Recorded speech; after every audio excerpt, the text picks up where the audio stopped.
JBNN keep you informed. I'm Michelle Jones, and in the news, NEPA officer who first identified breaches at controversial Charlemont housing development is the one interdicted.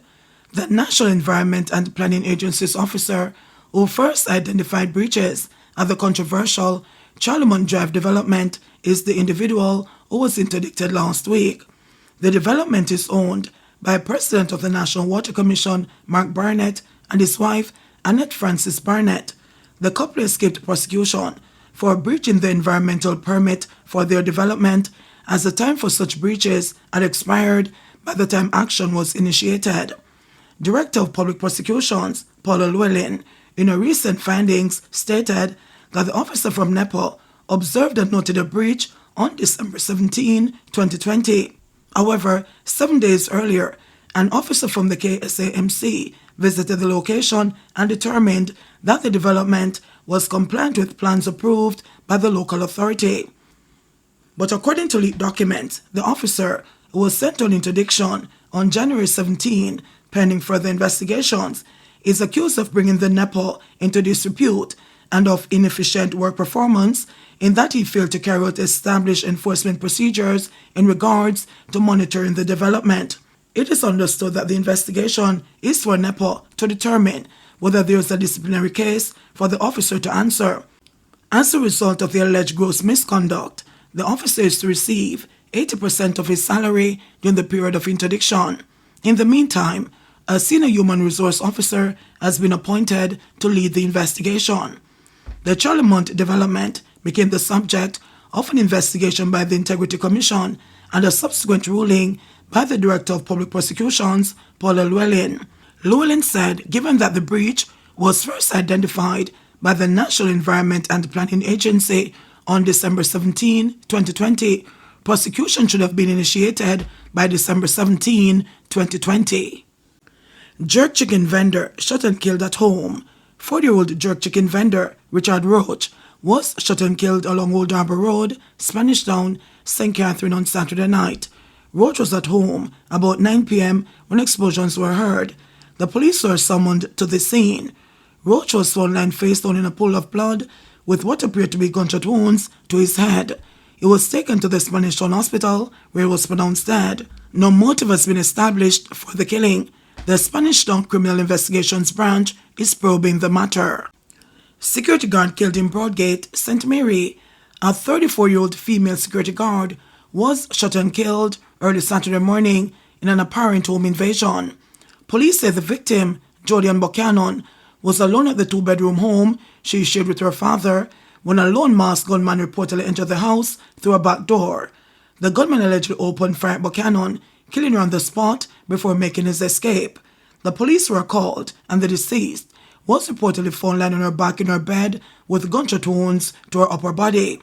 No motive for the killing has been established. The St. Mary Criminal Investigations Bureau are investigating.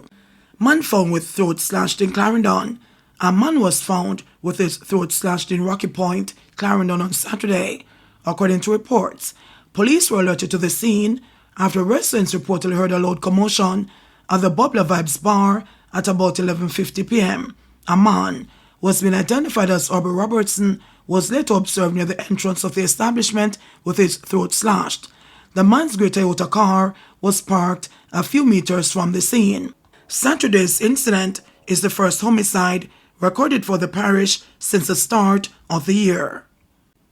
Farmer mowed down by motorcyclist in St. Anne. A St. Anne farmer died after he was mowed down by a motorcycle on the Lawrencetown Road in 9 Mile, Alexandria, St. Anne on Saturday evening. The deceased is 59-year-old Dalbert Miller. Reports from the police are that at about 6:45 p.m., Miller was crossing the Lawrencetown Road when he was hit by a motorcycle. He sustained multiple injuries and was taken to hospital where he died while being treated. The Alexandria police are investigating. Since the start of the year, at least 14 people have been killed in road crashes. St. Anne has recorded the highest number of deaths so far, with 4. In light of the growing number of fatalities, the Road Safety Unit is urging caution on the nation's roadways. Director Deidre Hudson Sinclair says all road users need to change their behavior when traversing the roadways. When we leave home, The intention is to get to our destination safely and back home. Road users must ensure that they cut out distractions, cut out all unnecessary actions that could lead to a crash or a fatality, and think about their loved ones who they want to go home to. It is also very important that we learn the road code and abide by it, she said. 2 men in custody after gun and ammunition seized in St. Bass. 2 men are now in custody after the police in Santa Cruz seized one 9mm pistol with a magazine containing 3 9mm rounds of ammunition on Institution Drive, Santa Cruz and St. Elizabeth on Saturday. Their identities are being withheld pending further investigations. Reports are that about 11 a.m., a team of officers was conducting a vehicle checkpoint operation in the area when the driver of a Honda Civic motor car with 2 men aboard was signaled to stop.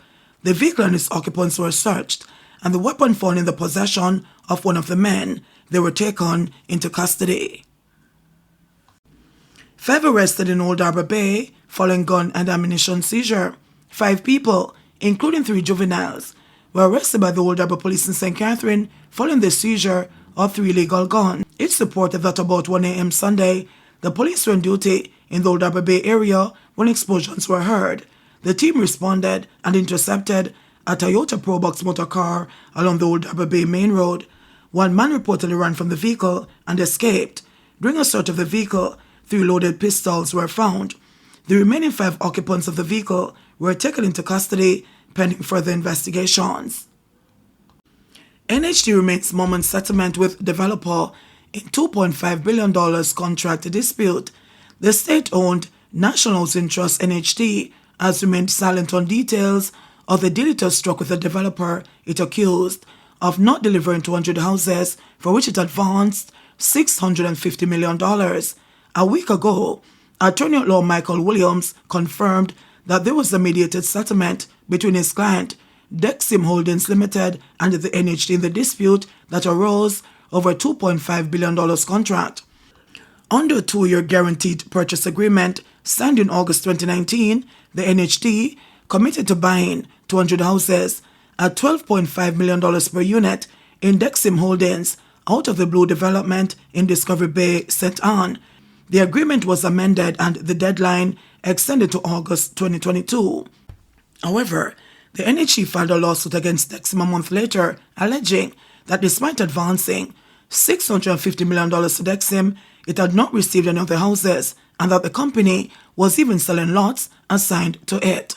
The NHD admitted to making payments before receiving the designs. The company disputed the allegations and insisted that its operations were significantly impacted by the COVID-19 pandemic and the resulting high costs of goods and services. Dexim's attorney confirmed the matter was heard in court on January 9, where the parties advised of the settlement and agreed to court orders, issues it declined to discuss. The NHD, which is funded through a tax on employees and employers, reports directly to Prime Minister Andrew Holness. Dexim had proposed in 2022 to deliver 50 houses at a cost of $18.5 million each. The opposition People's National Party has urged Holness to speak on the matter. Where are the 200 houses that the NHD contributors should have gotten by now? Questioned party representative Zolika Jess at a political meeting on January 14. In 2016, the Andrew Holness-led government approved a $2.7 billion license to a company called Carousel, and this license was approved by Andrew Holness, an individual who the contractor general found had adverse traces. 3 years later, the same Andrew Holness government used the NHD to approve an agreement for $2.5 million or NHD money, your money, to be used to build houses by that individual who was a major stakeholder in the first company, Jess said. Dexim, which defaulted on payments to investors in the project in 2022, insisted in responses to NHD court filings that the trust would not lose any money because it took out a bond guaranteeing a refund of the funds that were advanced. There is also scrutiny on the performance of the NHG's guaranteed purchase scheme, as well as the level of diligence it did before entering the multi-billion-dollar agreement in 2019 and engaging with a company led by George Neal. In 2016, the Office of the Contractor General told the Holness administration not to give a $2.7 billion telecoms license to a Symboti Investments Limited company linked to Neil because of adverse traces against them. Holness went ahead, but his administration was forced to revoke the license less than a year later. JBN will keep you informed. Please remember to subscribe, like, share, leave us a comment, and click the notification bell to receive our daily news items.